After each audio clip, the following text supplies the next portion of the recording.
atau menanggapi terkait rapidnya Roso tersangkanya, hakim menolak dengan tegas karena pokok perkaranya sudah masuk di Jakarta Timur. Gimana tuh? Ya, jadi terkait persoalan Rapid Rosudio, kan kita sudah ikuti bersama bahwa ada penyalahgunaan, diduga menyalahgunakan Rapid. Artinya gini, Rapid ini terlepas tidak diatur di dalam KUHP bahwa berapa kali kita harus melakukan Rapid, tetapi idealnya sekali lagi saya sampaikan, karena di sini ada beberapa pasal. Satu aturannya adalah KUHP, yang satunya lagi Undang-Undang ITE, Lex Spesialis. Artinya kalau dia memiliki niatan yang baik untuk melaksanakan aturan dan perundang-undangan KUHP baru tentang semangat dari KUHP itu sendiri, yaitu apa? Semangat KUHP baru adalah bagaimana mendapatkan kepastian hukum, serta semangat restoratif. Dan itu sudah ditawarkan berkali-kali, bukan oleh Bapak Insinyur Haji Joko Widodo, tapi ditawarkan oleh aturan itu sendiri. Tapi dia tidak mengambil itu. Nah, ketika dia tidak mengambil itu, niatannya jelas berarti ingin memilih kepastian hukum. Nah, ketika memilih kepastian hukum, idealnya adalah lex spesialis, katakanlah satu Rapid, lex spesialis 32 dan 35 pasalnya. KUHP 310 311 ditambah penghasulan lain-lain, satu pasal, satu Rapid. Artinya dua kategori itu. Nah, idealnya seperti itu, atau disatukan. Kemudian nanti menunggu putusan, itu idealnya Rapid. Karena dia sudah memperapitkan Han dan lain sebagainya. Kalau tersangka, saya sudah sampaikan di beberapa media bahwa tidak relevan lagi. Kenapa tidak relevan? Harusnya dilakukan Rapid itu 6 bulan yang lalu. Ya kan? Kenapa harus 6 bulan yang lalu? Karena 6 bulan yang lalu itulah Rapid yang ideal, karena penetapan tersangka itu sudah laksanakan, kemudian sudah terjadi penangkapan dan penahanan. Nah, kalau penetapan tersangkanya gugur, itu kan akan mengacak-ngacak, menghancurkan seluruh tatanan hukum yang ada. Tidak bisa itu tidak akan mungkin bisa dilakukan. Ya pakai sistem yang mana? Pakai aturan apa? Sementara dia statusnya sekarang ini sebenarnya tidak bisa dikatakan tersangka, tetapi apa? Terdakwa. Karena berkas sudah diterima oleh pengadilan. Yang mereka lakukan adalah Rapid. Bukan berarti penetapan tersangkanya itu kembali ke dia pada saat dia prabowo. Enggak. Karena sudah dilimpahkan di pengadilan, maka dia tetap berstatus sebagai terdakwa. Seperti itu. Karena tidak menggugurkan itu materi pokok perkaranya. Intinya seperti itu. Jadi kalau terkait Rapid kemarin, kita hormati, kita dukung. Dan memang ini seolah-olah saya menganalogikan begini. Roy ini melakukan ini kayak kredit panci di tukang kredit. Tahu kan kalau kredit panci di tukang kredit kan? Iya kan? Bayarnya nyicil. Ya, entar datang, tok, bulan kedua. Begitu. Jadi ini ibarat mencicil panci di tukang kredit. Itu kan nggak boleh kita lakukan. Artinya tidak ada niatan memang dalam hal semangat KUHP, yaitu apa? Kepastian hukum, karena dia tidak memilih semangat yang satu tadi, yaitu restoratif. Ya, jadi apapun itu, saya rasa kita hormati semua pengadilan. Nah, kemudian ini adalah rehabilitasi. Rehabilitasi yang mana? Dilakukan penahanan enggak?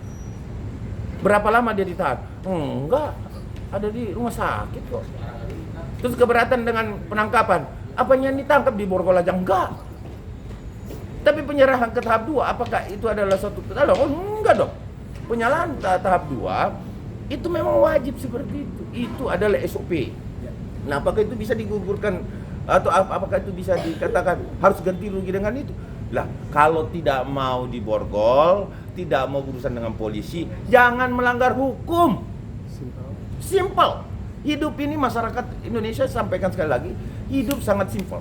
Kalau tidak mau berurusan dengan polisi, tidak mau diborgol, tidak mau pakai baju oranye, tidak mau dan lain-lain sebagainya, jangan bikin gaduh, jangan bikin tindak pidana, melanggar hukum. Di mana melanggar hukumnya? Orang kamu fitnah nggak ada ini kok. Nanti George yang jelaskan apa pelanggaran hukum Roy Suryo. Ini bukunya lagi dipegang nih, ini baru nih. Nah, jadi nanti artinya gini. kita melihat Rapid ini kita ikuti, tetapi saya yakin untuk saat ini saya menghimbau yang mulia hakim sebagai lembaga yudikatif, Anda memiliki kewenangan. Kewenangan apa? Finding law. Yang kedua adalah apa? Making law. Membuat hukum dan menemukan hukum. Berikan penetapan untuk Rapid yang ini tidak usah lagi diterima, tidak usah lagi pembuktian. Langsung kasih penetapan bahwa ini tidak bisa lagi dilakukan. Kenapa? Karena mengingat bahwa ini mengulur-ngulur waktu. Clear berdasarkan putusan yang kemarin. Clear itu. Selesai. Ya kan? Nah, maka saya meminta ketika kita sepemikiran, searah pemikiran hukum, maka ini harus keluar penetapan.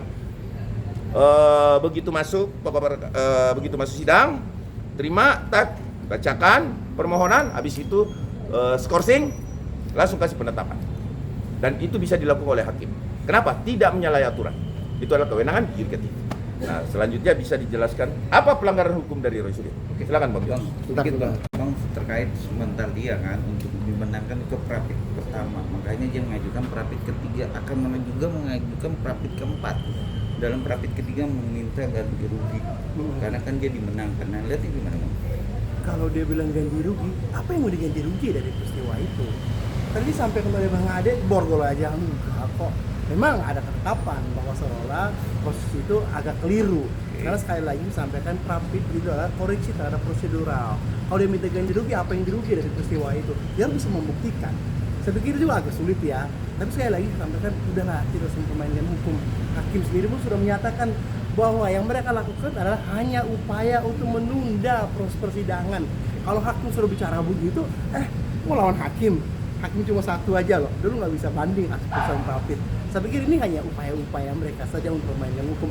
Ibarat kata membeli waktu untuk menunda proses pemeriksaan di pengadilan. Oke, tapi beda pendapat dengan kuasa hukumnya Bang. Dengan segampang itu, ada bukti saksi, bukti surat, orang di penjara bukan setahun, 2 tahun, 12 tahun loh Bang. Oke. Nah, itu ngeliat gimana Bang? Nah begini, kita sebagai lawyer harus paham juga apa yang harus kita perdebatkan dalam proses Rapid.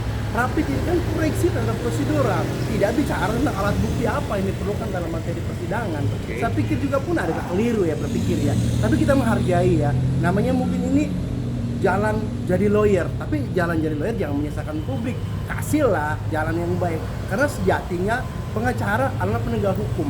Penegak hukum itu harus memberikan hal-hal yang baik ke masyarakat, mengedukasi ke masyarakat bahwa ini adalah cara yang benar, bukan memberikan ruang ke masyarakat untuk memanfaatkan yang mungkin ruang itu yang diberikan oleh peraturan undang-undang. Saya pikir ada ruang juga sih mereka bisa memanfaatkan, tapi sangat saya bilang bahwa itu tidak bijak. Tapi beda pendapat dengan masyarakat, dia juga berbalik dengan masyarakat dengan konsep penetapan, penggeledahan sampai tersangkanya Kan sudah putus. tidak sesuai apa yang diatur. Kan sudah putus. Hormati putusan pengadilan. Kan sudah putus. Apalagi?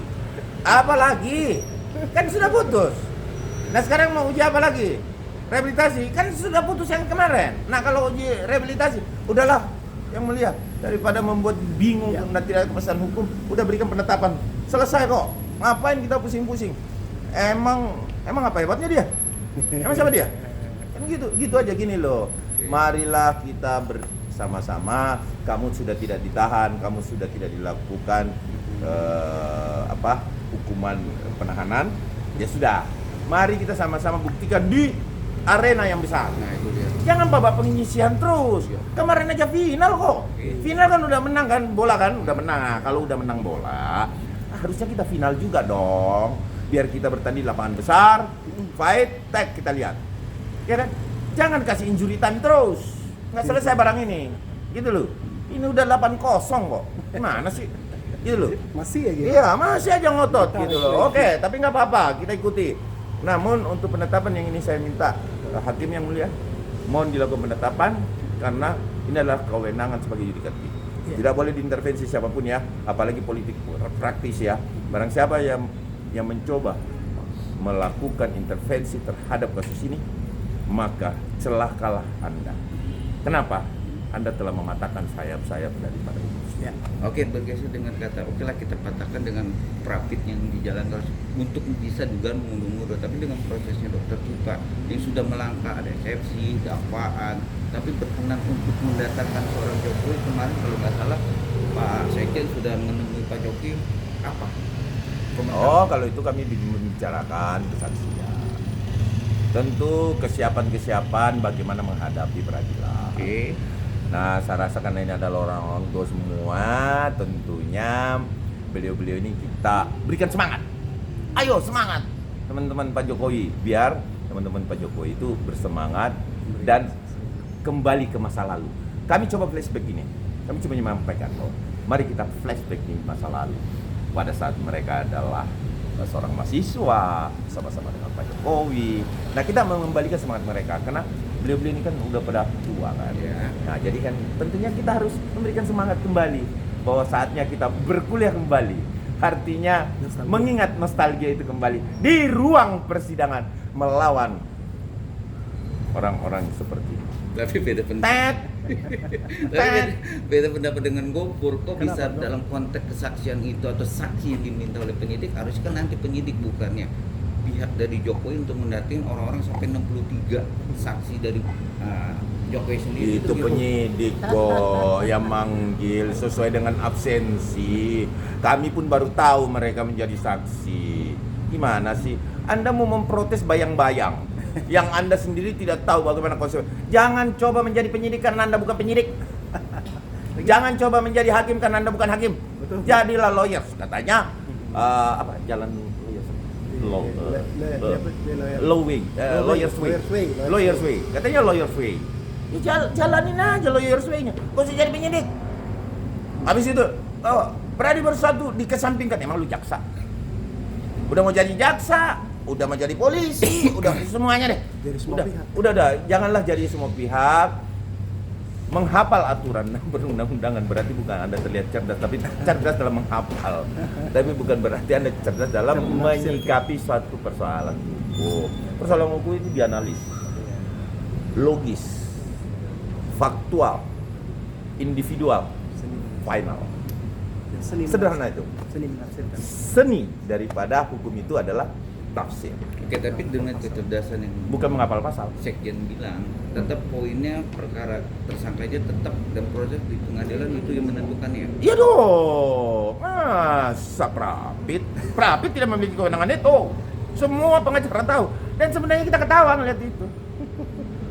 Uji materialnya itu di sana, lapangan gede.